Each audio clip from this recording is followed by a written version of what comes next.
Oggy, despite your dour... What project? All right, I'll get start with him then. No, Oggy, how do they sell Bryan Mbeumo in a project? What's the project? What's the project? Let's go home. That's it. Well, it's better I'll than see you later. Come back. There you go. All right. That was a pleasure, Dan. It's good. I'll be honest, I think this show, I think it'll be better without you. There we go. No. Okay, good. I'll ask There you go. Yeah, go on then. Oggy, right, you just sit there. Yeah, that's good. With that smug look. Oggy, what are they selling Bryan Mbeumo here as a project? Well, it's better than playing for Bradford, isn't it, Dan? Yeah, So, definitely. Yeah, pretty much. exactly. No, listen, That's Bradford's not too far away from you. that project philosophy, these words in football that don't really mean anything, that basically he wants to play for a bigger club, earn more money, have the chance of winning trophies, because United still win trophies, so, you know, trying to sell it as something it's not.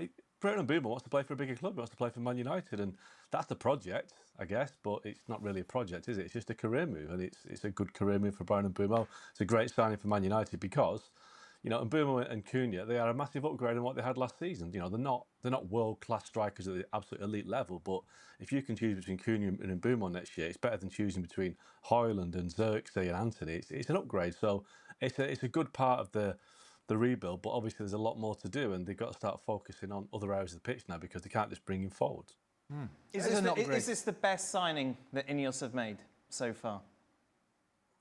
Probably, off the top of my head. Well, if only we had some sort of full screen that would show us every single signing that has been made, which is actually pretty mediocre when you take a look at it.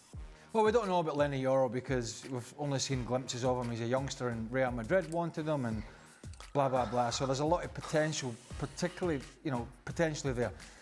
Agate, it was interesting the other day when Jill said he's not going to play because he can't pass the ball properly. I mean, he's only 50.8 million.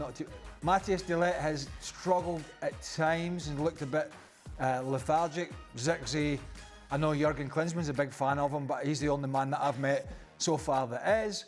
Patrick Dorgo has been sort of average in that sort of wing back, and actually Mazraoui's a decent player and at times has been pretty decent for them alongside Dallo, who was a bit in and out last season. But yeah, I think Mbeumo and Cunha, probably Mbeumo because he'll score more goals, I think, than Cunha. Cunha's link-up play is very good, coming short for the ball, bringing other people into play. But I think definitely, and I think that tells a story when somebody from Brentford is Manchester United's best signing to date. I think that kind of tells you a story of the kind of quality that they have signed, that they have signed so far. Frank, is this the best signing that they've made? Oh, yes, for me, definitely. With Cunha, I have to say that the signing of Cunha surprised me. We can't hear Frank. But it starts the show. Mark? Oh. I can hear him. Can you hear him? Yes. I can't hear him. Well, I told you, go home. Frank, go ahead. I can hear you. He's obviously got an issue. Oh, I'm sorry. I can hear him now. Okay. So I think... Oh, okay, good. Yeah. Where's the producer? He's got his head in his hands, isn't he? Wrong. He's in the gallery. Since the beginning of the... Since the beginning of the show, you're out of order, but whatever. So the signing is the best signing for me, and I think it's a very good signing for Manchester United. Now, I'm not sure it's a very good signing for Mbeumo. All right. All right. Okay. Right. All right then. So Frank is out. Mark, you take it. I'm trying again. You take a look at these signings that Ineos have made over the years. This has got to be up there as the best, isn't it? I think so. I think I'm with Craig on Mazraoui. I think he's a very underrated signing, about £15 million. He was a very good signing for what he did last season. But yeah, beyond that, the big signings haven't really come off. And I think there's been a change in focus this summer. And I think it's the right one. They decided to go for Premier League proven players because they've had too many gambles, not just Ineos, but even prior to that with the Glazers. You know, the Højlunds and the Xerxes, that they're basically taking gambles on players that are playing for mid-ranking clubs in Italy, and the step up is too big.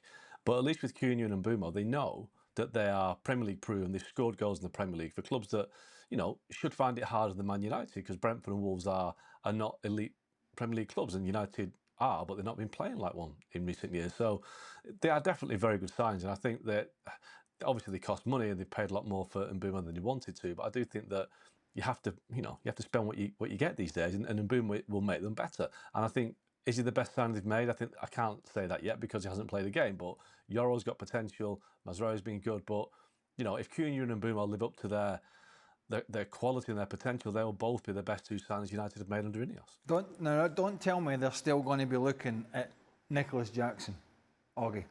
Please. Look, well, they do need a centre forward. And Benjamin Sesko is another guy they're looking at over at Leipzig, but I don't think that is the priority now. I think what they're going to do now is they're going to focus on midfield. I mean, Amorim made it clear at the weekend that he needs a midfielder, so they have to look at getting a midfielder in. Adam Wharton is a player they like, but again, it's going to cost a lot of money. Whether they've got that right now, they haven't. They've got to get players out. So, you know, Rashford going is a good thing, but they've still got to get Garnacho out. They've got to get Anthony out. They might have to get Kobbie Mainoo out, because I watched the game at the weekend and I don't see how he fits the system. He can't run. He's not mobile enough. He's a great talent, but he's just not a player that fits that system. So they have got players they can move on, but they need to bring some money in there, because they need midfield. They probably need somebody on, you know, maybe another right back, because I'm not convinced by Dallo, unlike you, Craig, I don't think. But I think they need more, and I think until they get other players in, that centre forward issue is not going to be addressed. And you know, Højlund played second half against Leeds at the weekend. Nothing's changed with Rasmus Højlund. He's not good enough. He can't hold the ball up. He can't do anything really. So they're going to have to address the centre forward issue. But right now they've got bigger priorities, and they haven't got the money to do all the deals they want until they get players out. You take a look at the possible starting 11 that Oggie's given us. There's still a lot of improvements to be made, isn't there, Craig? Just don't get the middle of the park, and Mark touched on it. It's, you know, Gati's been totally ineffective, and Bruno Fernandes, you're basically putting him in the central midfield position, which he has no real defensive qualities. If we're being honest, he really should be where Amad Diallo is. Now, Amad Diallo is a different type of player. He's more pacey, he's more direct, as is Mbeumo. But that's where Bruno Fernandes does his most dangerous work. And, you know, behind the striker. Now, he's probably back there because the dearth of other players to play there. You know, Agati can't really pass it, has been poor. Casemiro, it's the end of his career. He's just seeing his contract out, getting paid. I mean, he was better last year as the season went on, but he wasn't great. He can't really do it in the Premier League week in, week out anymore, not like he used to. He was one of the best in the business, and that ship has sailed. And then you go from the midfield to the centre-half positions, and again, you can sit here and just pinpoint so many weaknesses. So, yeah, attacking-wise, apart from the striking role, it looks a little better, a little sharper. But the middle of the park, and who's the three centre-halves going to be? Who's going to marshal the defence? You know, I think there's so many positions still need to be addressed. But when you spend this kind of money, then you definitely want to see improvements. Yeah. Now, that's saying something, because surely the only way is up from the results that Amorim got last year. If we're taking the Premier League on its own, they were horrendous.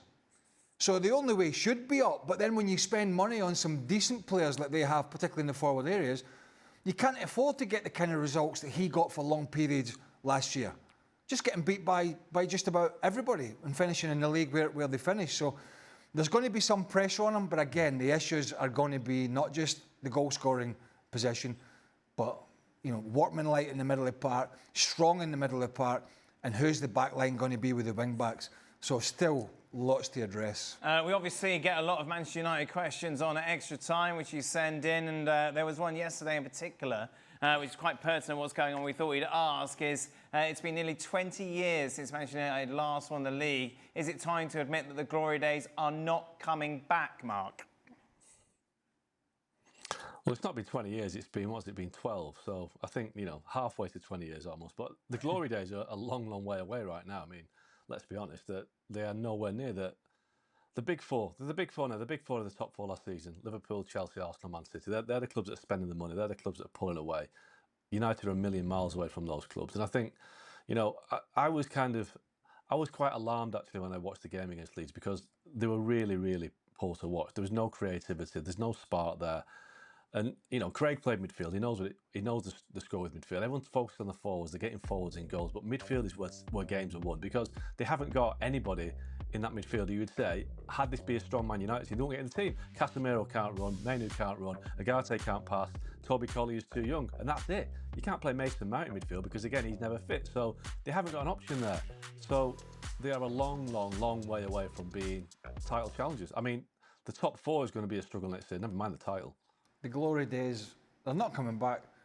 It's not, as Mark said, it's not that they're not coming. They might not come back. I don't know.